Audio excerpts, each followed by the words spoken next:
So my name's Akshay Chinchalkar. I've been in the financial markets for 15 years, the last 10 of which have been at Bloomberg.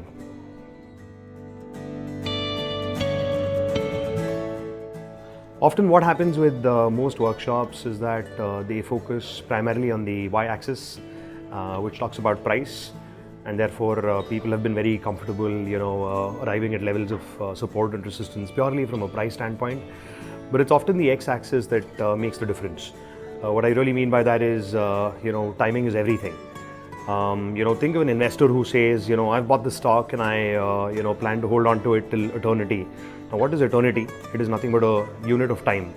So, I disagree with the notion that timing is not important.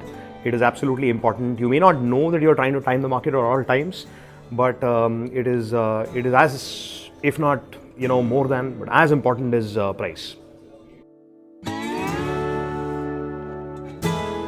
Absolutely. The reason for that is because, like I said before, there's not too much content out there when it comes to timing the markets.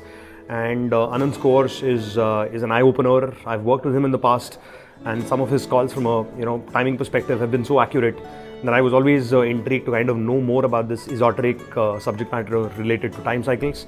And today I'm so happy that I got to spend 8 to 9 hours doing this. I can't wait to learn more, and I strongly believe that this was one of the most amazing workshops that I've attended. Thanks to Anant.